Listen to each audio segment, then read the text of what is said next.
Hello નમસ્કાર, કેમ છો બધા? ફૂલ મોજમાં છો અને આગલા બંને વિડીયો જોઈ લીધા હશે. તમે 60 દિવસ માટે તૈયાર થઈ ગયા હોય, એ ચાહે કોઈ પણ વિદ્યાર્થી હોય, કોઈ પણ માતા પિતા એટલે કોઈ પણ પેરેન્ટ્સ હોય, કોઈ પણ જોબ કરવાવાળા વ્યક્તિ હોય, કોઈ પણ બિઝનેસ કરવાવાળા વ્યક્તિ હોય કે ઘરે બેઠા બેઠા પોતાના બાળકને ઇંગ્લિશ શીખવાડવા માટેની તૈયારી કરતા હોય, તો આપ બધાનું આપણી આ ચેનલમાં હાર્દિક સ્વાગત છે પરિચય મંદિરમાં દેવો ને મારો ને મસ્જિદમાં ખુદા પણ મને ઓળખે છે.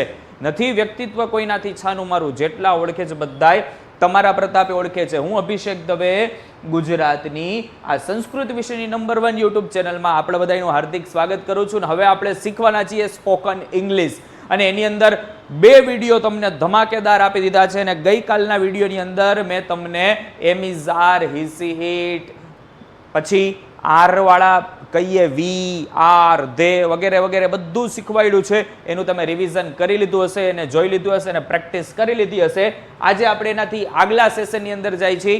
આજે પણ એકદમ બેઝિકથી શીખવાના છીએ અને તાકાતવાળું શીખવાના છીએ કે તમે જે ધારેલું છે અને તમને ઇંગ્લિશ બોલતા મારે કરવા છે, પણ તમારે મારી સાથે બન્યા રહેવાનું છે અને વિડીયોને એકવાર લાઇક કરવાનું છે, જેથી મને પણ મોજ આવે અને હું પણ મોટિવેટ થઈને આવા નવા વિડીયો લઈને આવું. અને ખાસ વાત, જો તમે પહેલી વાર આવ્યા હોય તો સબસ્ક્રાઇબનું બટન દબાવી દેજો ભૂલ્યા વગર, બરાબર? તો આવો શરૂઆત કરીએ પહેલા જ સેશનમાં. તો આપણે આગળ ભણ્યા એના પછી કરવાનું છે યુઝ ઓફ, બરાબર? આપણે જેમ હિસી ઇટ કર્યું, એમિઝાર કર્યું, બરાબર? એ જ રીતે આપણે ધીસ, ધેટ, ધીસ, ધોસ, બરાબર? અહીંયા છે એ બંનેને આપણે સરસ મજાની રીતે વાપરવાના છે, એનો યુઝ કરવાનો છે કે ક્યારે આ ધીસ વપરાય, ક્યારે ધીસ વપરાય, ધેટ, ધોસ ક્યારે એનો ઉપયોગ કરી શકીએ. અને જેમ ગઈકાલે સેન્ટેન્સીસ તમે બનાવેલા હતા ગ્રુપની અંદર, જેમ મૂકી દીધું હતું, એમ આની પણ પ્રેક્ટિસ તમને મૂકી દેવામાં આવશે. ધીસ એટલે થાય આ. શું થાય? આ અંટે અમલા પૂરો ઈ અંટે, બરાબર? તો આ છે કે ભાઈ use for one thing near you. તમારાથી કોઈ નજીક હોય અને નજીક માટે ધીસ વપરાય, બરાબર? હું છું અત્યારે સ્માર્ટ બોર્ડથી નજીક છું, તો હું સ્માર્ટ બોર્ડને મારાથી નજીક માટે ધીસ વાપરું, બરાબર? તો ભાઈ ગુજરાતીમાં કહેવાય આને, ગુજરાતી મેં કહેતે હે આ. એટલે આ ક્યારે કે નજીકની એક વસ્તુ માટે તમે એને વાપરી શકો. કાઠિયાવાડીમાં કાંઈ આ હમણાં બાજુમાં જ છે, આ ચોય આઘું નથી, સ્માર્ટ બોર્ડ મારી બાજુમાં જ છે, કેમેરો મારી બાજુમાં જ છે, કોમ્પ્યુટર મારી બાજુમાં જ છે, દિવાલ મારી બાજુમાં જ છે, હંધુય મારી બાજુમાં છે, તો મારે ધીસ વાપરવું પડે. શું વાપરવું પડે? તો કે ભાઈ આ ધીસ વાપરને કા હે, બરાબર? કેવી રીતે ધીસ વાપરવું? તો આપણે એને જોઈએ એક્ઝામ્પલ. શું છે? મારા હાથમાં પેન છે. This is a pen. આ પેન છે. પેન શું કામ કીધું ધીસ ઇઝ અ પેન? કારણ કે આ છે એ મારી એકદમ પાસે છે, મારી એકદમ નજીક છે. એમ કે ને ये मेरे से बिल्कुल मेरा क्लोज है, ये मेरा क्लोज फ्रेंड है, બરાબર? આ એકદમ મારી નજીક છે. તો નજીક માટે વાપરું ધીસ. શું વાપરું? સાંભળજો. This is my book. આ મારી ચોપડી છે. ચોપડી કેવી છે? તો કે ચોપડી નજીક છે, તો કે ધીસ ઇઝ માય બુક, બરાબર? અહીં ટેબલ છે, તો એમ કહીશ કે ભાઈ ધીસ ઇઝ અ ટેબલ, બરાબર? શું કામ? કારણ કે મારી નજીક છે. ધીસ ઇઝ અ કેમેરા, મારી નજીક છે. જે આપણા માટે નજીક હોય એના માટે ધીસ વપરાય. હવે જોઈએ ધેટ. ધેટ એટલે શું થાય? એ ભાઈ use for one thing far from you. Far, બરાબર? એટલે ફાર એટલે શું થાય? દૂર. ગુજરાતીમાં કહેવાય દૂર કોઈ આપણાથી વસ્તુ, એના માટે વપરાય ધેટ. ધેટ શું વપરાય? જેટ. ધેટ વપરાય, જેઠ નહીં. આમ કે જેઠ.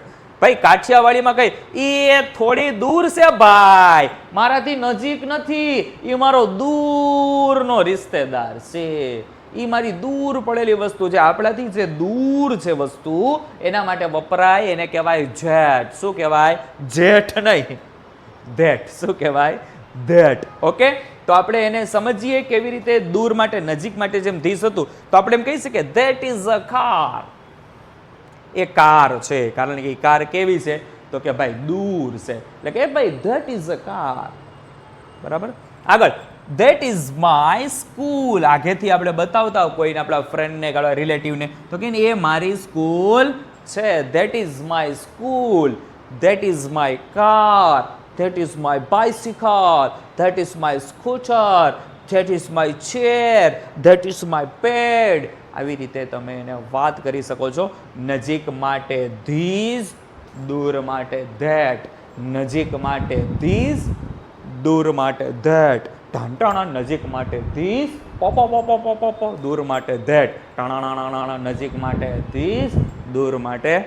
કેટલાક તો હું આવું કાઢું ને એટલે લગભગ ગુજરાતમાં ઘણી મોસ્ટ ઓફ સ્કૂલની અંદર છોકરાઓ સંસ્કૃત વિષયમાં આપણા વિડીયો બતાવે, તો બધા ટીચર્સનો એ સ્કૂલવાળાનું બધાને થેન્ક યુ. પણ હું આવી રીતે ભણાવતો ને એટલે છોકરાઓ અમુક સાહેબ તમારા સાહેબ બહુ ગાંડા બહુ કાઢે, એટલે એને કંઈ કાકા એ ગાંડા ન કાઢતા હોય, તમને યાદ રહેતું હોય ને એટલે એમ બોલતા હોય, ખાલી રમૂજ કરવા માટે 2 મિનિટ. આને કે અહીંયા ચોપડીમાં હશે ને તો કાંઈ નહીં કામ આવે, ખોપડીમાં હશે ને કામ આવશે, અમારું સૂત્ર છે. એટલે આપણે ખોપડીમાં બેસાડવા માટે આવા કાર્ય કરતા હોય. ભાઈ પછી કરું છે ધીઝ, ચીઝ. ચીઝ તો ભાવે ને ભાઈ, ચીઝ એટલે આ બધા જાજાની વાત કરતા હોય. મેની થિંગ્સ નિયર યુ, જાજા વ્યક્તિ તમારી પાસે હોય. કેટલા વ્યક્તિ? બહુ બધા. એમાં 2 આવે, 2 થી વધારે આવે, તમારીથી ક્લોઝ હોય જાજા વ્યક્તિઓ, તો એના માટે વપરાય ધીઝ. કેવી રીતે ભાઈ? આ બધા નજીકની ઘણી વસ્તુઓ હોય તમારાથી, કોઈ પણ વસ્તુઓ તમારાથી નજીક હોય એના માટે વપરાય. કાઠિયાવાડી આ બધું જ મારી પાસે છે, બધુંય મારી પાસે છે, મારે કોઈનાથી કાંઈ વાંધો છે નહીં, મારે જોતું હતું બધુંય મારી પાસે છે. કેટલા એમ કહે કે ભાઈ આઈ એમ સમથિંગ, હું છું, મેં આટલું બધું કરી લીધું. નહીં ભાઈ, બધા પોતપોતાની રીતે પોતાની જગ્યાએ જોઈ. બરાબર? ચકલા છે કોઈ દી બાજ ન બને, પણ બાજ પોતાની જગ્યાએ બાજ જ હોય ભાઈ, એ તને ન ખબર હોય. એટલે કોઈ એમ કે હું આમ નહીં નહીં નહીં. જે વ્યક્તિ જ્યાં છે ત્યાં એ પોતાની રીતે એકદમ કેપેબલ છે, જેનામાં જેવી ક્ષમતા, જે જગ્યાની ક્ષમતા એ એની અંદર છે. બરાબર? તો અહીંયા એને એમ કીધું કાઠિયાવાડીમાં આ બધું જ મારી પાસે છે ભાઈ. ભાઈ ધીઝ એક્ઝામ્પલ જોઈએ. ધીઝ આર બુક્સ, આ બધા પુસ્તકો છે. એક હતું એટલે આપણને કીધું આ જાજા છે. આપણે ધીઝ આર માય ફ્રેન્ડ્સ, આ બધા મારા મિત્રો છે. બરાબર? બધા મારા મિત્રો છે. પણ અહીંયા છે ને એસ કે ઈએસ લાગી જાય, એક વચન, દ્વિવચન, બહુવચન આપણે શીખશું. બુક છે તો એનું બુક્સ થઈ ગયું. આ આપણે બધું છે એ એક એક શબ્દને એક એક નીતિ નિયમની સાથે સમજશું ક્યારે શું લાગે. હવે આવ્યું ધોઝ. ધોઝ એટલે શું? આ એ બધા ભાઈ. Things far from you, many things છે, જાજા વ્યક્તિ દૂરની ઘણી બધી વસ્તુઓ છે એના માટે ધોઝ વપરાય. એ બધા થોડા દૂર છે. ક્યાંય ગયા? એ બધા ઓલી બાજુ જો, ઓલી બાજુ ઠેક રમે છે. અમે અહીં પાણી પીવા માટે આવ્યા છીએ, કાઠિયાવાડી ભાષામાં એમ કહેવાય. તો આપણે એના એક્ઝામ્પલ જોઈએ છોકરાઓ. ધોઝ આર સ્ટાર્સ, એ બધા તારા છે. તારા છે એટલે તમારા છે એમ નહીં, સ્ટાર્સ ઉપરના તારા છે, દૂર છે. બરાબર? પછી ઘણા બધા વ્યક્તિઓ એમ કે સ્ટાર છે ભાઈ. ધોઝ આર હાઉસીસ, આ એ બધા ઘરો છે. એક સામતા લાઈનમાં ઘરો બધા હોય, મસ્ત મજાના બંગલાઓ બનાવેલા હોય, તો એના માટે વપરાય ધોઝ આર હાઉસીસ. બરાબર? તે ઘણા બધા દૂર છે એના માટે વપરાયેલા છે કે આ બધા શું છે? ઘરો છે. શું છે? ઘરો છે, ઘરો. બરાબર? તો ભાઈ આની ઈઝી ટ્રીક કહી દઉં કે ધીઝ, ધેટ નિયર અને પાસે, ધેટ ધોઝ દૂર માટે, ધીઝ ધેટ સિંગલ માટે, ધીઝ ધોઝ પ્લુરલ માટે. ભાઈ કાઠિયાવાડી સ્ટાઇલમાં પાસે હોય તો ધીઝ, દૂર હોય તો ધેટ, એ પાસે હોય તો ધીસ, ધેટ, ધીસ, ધેટ. આટલું યાદ રાખી લેવાનું, નજીક અને દૂર. બરાબર? ખાસ એટલું યાદ રાખવાનું. અને ભાઈ અહીંયા ધીસ જે છે એ નજીક માટે વપરાતા હોય, એ ખાસ દૂર માટે વપરાતા હોય. ભાઈ તમારે પ્રેક્ટિસ ટીપ આપું છું, તમારે આસપાસની વસ્તુઓ બતાવીને બોલાવવાનું છે. ભાઈ મારી પાસે અહીંયા ટેબલ છે, મારી પાસે અહીંયા હાર્મોનિયમ છે, મારી સામે અહીંયા ચેર છે, દરવાજો છે, દિવાલ છે, ફોટો છે, ફ્રેમ છે, કેમેરા છે, ફેન છે, ટ્યુબલાઇટ છે. તો બધા ઉપર મારે બનાવવાના sentence. Example, this is my table, એકદમ નજીક છે એટલે આપણે કહી શકીએ this is my table. That is the door. Door છે મારાથી દૂર, બરાબર, તો કે ધેટ ઇઝ માય ડોર. કાઠિયાવાડીમાં મોટિવેશન કયું? ડરવાનું નહીં, બોલતા શીખાઈ જાય. ભૂલ કરશો તો સુધરશે, એટલે ભૂલ કરો, બોલો, પ્રેક્ટિસ કરો. દાંત કાઢે તો કાઢવા દો. એક દી ઈ જ આપણી પાસે દોડતા દોડતા આવશે કે બાપુ હવે મને આમાં કંઈક કયો, બાપુ મને આ શીખવાડો કે આ શું લખ્યું છે કહી દો. તો જો તમને આ વિડીયોમાં મોજ આવી હોય અને તમે ધીસ, ધેટ, ધોઝ વગેરે તમને જો ખબર પડી ગઈ હોય નજીક અને દૂર માટે, તો આવીને આવી પ્રેક્ટિસ કરો અને બધાના 5 વાક્ય બનાવો અને 5 વાક્ય બનાવી અને પ્રેક્ટિસ કરો. તમારી આજુબાજુમાં જેટલા વ્યક્તિઓ છે, જેટલા વસ્તુઓ છે બધા ઉપર બનાવો.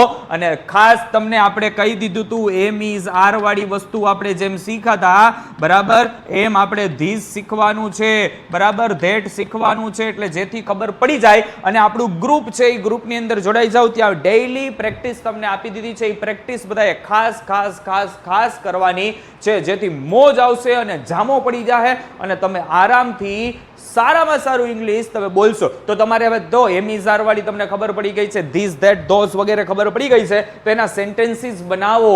ભૂલ પડે તમારા કોઈ પણ આજુબાજુમાં જુઓ અથવા બનાવીને એને તમે ચેટ જીપીટીમાં નાખો, ગૂગલ વાળાને પૂછો એટલે તમને સુધારીને દેશે ને પછી ઈ પાકું કરો, બરાબર. એની પ્રેક્ટિસ લઈને જેથી હું આવું તેથી તમારે કહેવાનું કે યસ સર આ મારે કમ્પ્લીટ થઈ ગયું છે, બરાબર. અને ખાસ તમે આવ્યા છો તો લાઈક, શેર અને બાય સબસ્ક્રાઇબ કરવાનું ભૂલતા નહીં. અને આપણી સંસ્કૃતિ છે કે જેટલા આવો એટલે 5 લોકોના મોબાઈલમાં આપણી ચેનલને સબસ્ક્રાઇબ કરાવવાની, 5 લોકોના મોબાઈલમાં શેર કરી દો અને એને કંઈક ભાઈ ઇંગ્લિશ શીખી લે અને આ બટન દબાવી દે. અમારા સાહેબ છે ને, સાહેબ એકદમ ફ્રીમાં ભણાવે છે, કાંઈ લીધા વગર. તો આમને આપણે 5 સબસ્ક્રાઇબરની દક્ષિણા આપવાની છે. કરશો ને આટલું, બરાબર, મસ્ત મજાની ટ્રિક્સ અને ટિપ્સ આપવાનું છું. તમે ઇંગ્લિશમાં ધડ બડાટીને ધાણા જીરું બોલાવશો. તો નેક્સ્ટ વિડીયોમાં મળીશ આવી જ રીતે, આવા જ અંદાજમાં. ત્યાં સુધી બધાને થેન્ક યુ, નમો નમઃ, જય હિન્દ, બાય બાય, આવજો.